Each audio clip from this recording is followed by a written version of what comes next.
Welcome back and thank you so much for joining me today. So we are going to be looking at comparison as a ratio in simplest form. Now, when we're thinking about a ratio, we are comparing two things and they need to be a whole number. So if I'm looking at this at the moment, we've got 0.4 to 1.8. They are decimals, not whole numbers, so we need to make them a whole number. To do that, I look at how many numbers do I have on the decimal side, one on each.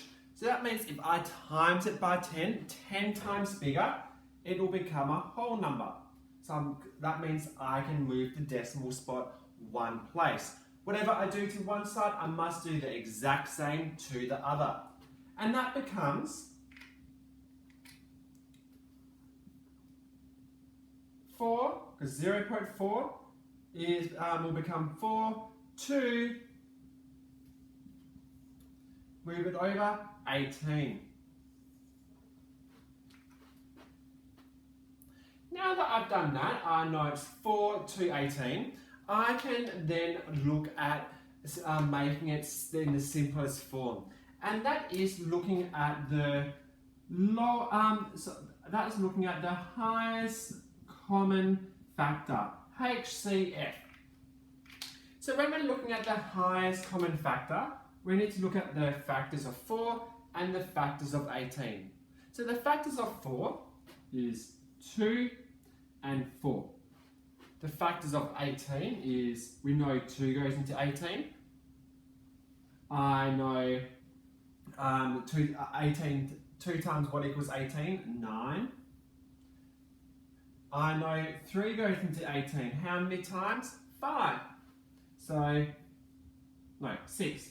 So 3 and 6 are both factors. So now that we've done that, I need to look at what is the highest common factor. The highest common factor here is 2. So that means, just like an equivalent fraction, whatever I do to one side, I must do to the other. So I'm going to divide one side by 2 and the other side by 2. So 4 divided by 2 equals 2. 18 divided by 2 equals 9. So I can say that is 2 to 9. Let's look at this side. When we're comparing in a ratio, our pieces need to be exactly the same size. Right now they are not the same size.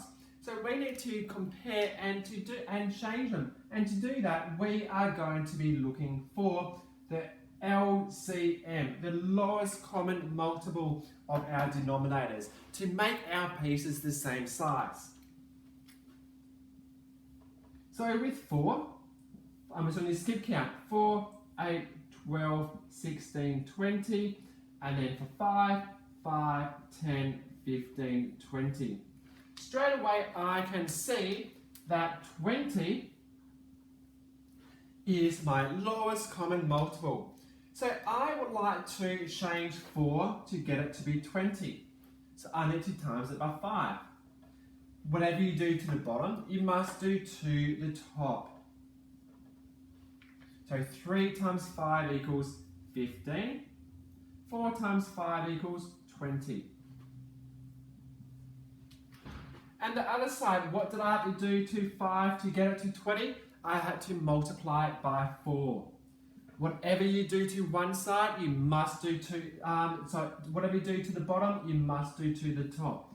So that means I'm going to times it by 4. So now, what's 3 times 4? 4, 8, 12. 4 times 5 equals 20. So now, as we can see, our fractions are exactly the same pieces. So I can think more in terms of ratios now. This first person over here, how many pieces of a pizza does he have? He's got 15. How many pieces does the second person have? 12.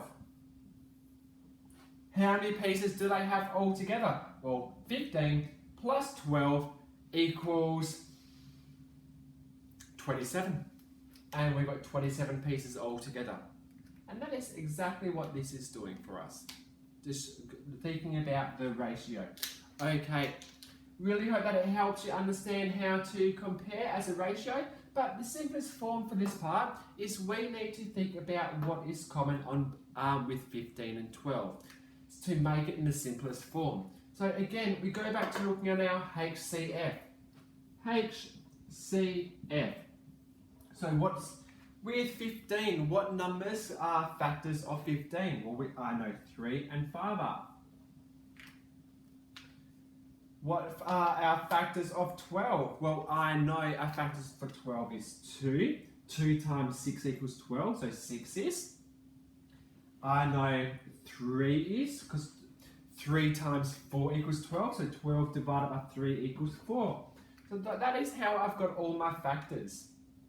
Now, I look at what is the same on both, and it's the highest common factor, and it's 3.